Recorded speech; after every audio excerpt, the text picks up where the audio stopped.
Halo, tabe selamat lingkungan latai, salam sujud kanan melempang, Om Swastiastu. Perkenalkan, nama saya Marina Bella Sapitri, NIM 22004, Prodi Pendidikan Agama Hindu, Fakultas Dharma Acarya, mata kuliah Tata Susila, semester 3. Di sini saya akan menjelaskan yaitu tentang Pancasrada. Pengertian Pancasrada berasal dari bahasa Sanskerta, yaitu terdiri dua kata, yaitu panca dan serada. Panca memiliki arti 5, sedangkan serada memiliki arti kepercayaan. Jadi, panca serada adalah 5 dasar keyakinan dan kepercayaan dalam keyakinan umat agama Hindu. 5 dasar kepercayaan itu ada percaya terhadap adanya Brahman, Atman, Karmapala, Purnambawa, dan Moksa. Di sini saya menjelaskan dengan bagian-bagian dari Pancasrada terdiri dari 5 bagian. Saya menjelaskan satu persatu yaitu tentang Brahman.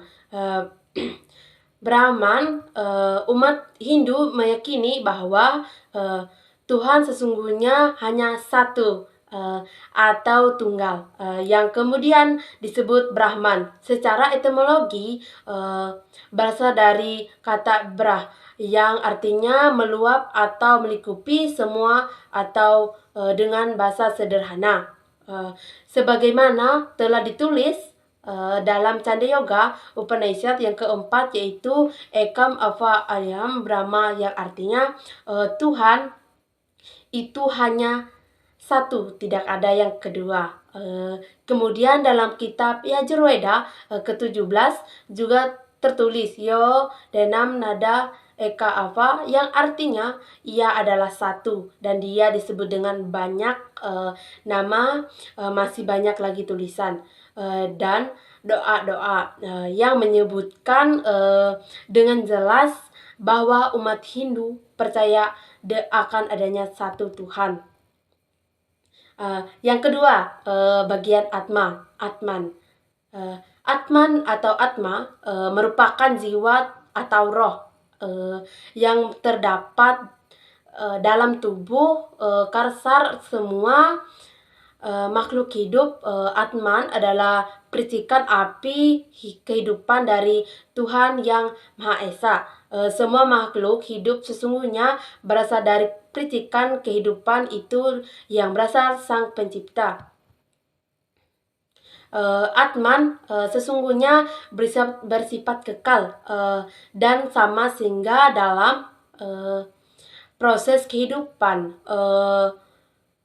dikenal dengan yang namanya Atman sesungguhnya bersifat kekal dan sama, sehingga dalam proses kehidupan dikenal dengan namanya reinkarnasi, di mana reinkarnasi sesungguhnya kehidupan kembali dengan Atman yang sama dengan kehidupan sebelumnya. Yang ketiga, karma pala. Karma pala terdiri dari karma dan pala. Karma merupakan perbuatan dan karma pala adalah hasil. Jika disatukan jadi hasil yang akan kita peroleh atas apa yang telah kita perbuat. Dalam hidup kita tentunya ada melakukan sesuatu disertai dengan tujuan atau hasil yang akan dicapai. Kedua hal itu merupakan satu kesatuan yang tidak dapat dipisahkan. Karma pala terbagi menjadi 3 jenis, yaitu perbada, karma pala, karyamana karma pala, dan sancita karma pala. Perbada karma pala adalah segala perbuatan yang telah kita lakukan dengan baik maupun buruk, baik kepada diri sendiri atau bukan, akan kita terima pada saat itu juga. Krimayana karma pala adalah segala perbuatan yang telah kita lakukan dalam kehidupan ini akan terima hasil pada saat yang telah kita meninggal. Sancita Karma pala adalah semua perbuatan yang telah kita lakukan, hasilnya akan kita terima suatu saat nanti pada reinkarnasi, yaitu saat kita terakhir kembali untuk menjalankan kehidupan lainnya dan untuk menerima hasil karma atau perbuatan kita di kehidupan sebelumnya. Yang keempat yaitu purnabhawa atau samsara. Purnabhawa berasal dari kata punar yang berarti kembali dan brahma yang bahwa yang berarti menjelma, lahir, dan dengan demikian purnabhawa memiliki arti kelahiran kembali. Purnabhawa juga seringkali disebut dengan reinkarnasi atau samsara.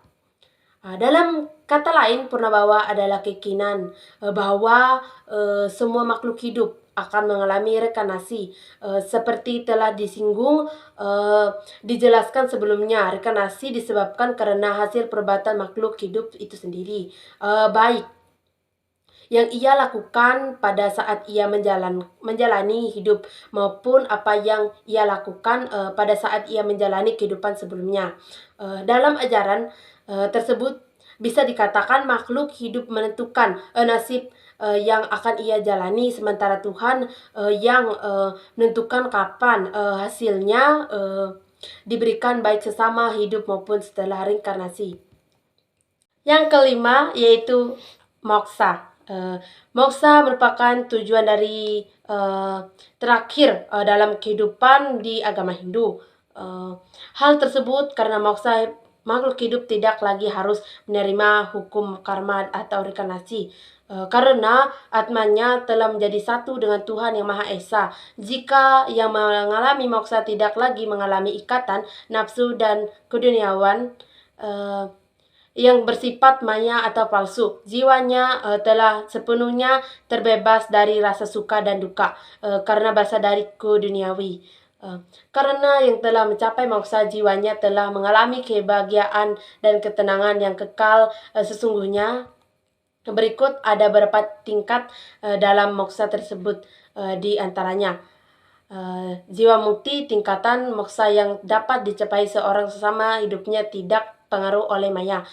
Yang kedua, widak mukti, tingkatan yang dapat dicapai seorang sesama hidupnya tetapi roh yang bersangkutan masih terpengaruh maya. Yang ketiga, yang terakhir itu prana mukti, tingkatan yang paling sempurna, posisi Atman telah menyatu dengan Brahman. Sekian penjelasan dari saya. Apabila ada kesalahan dari tutur kata saya mohon maaf. Saya penutup dengan Prama Santi. Om Santi Santi Santi Om Sahe.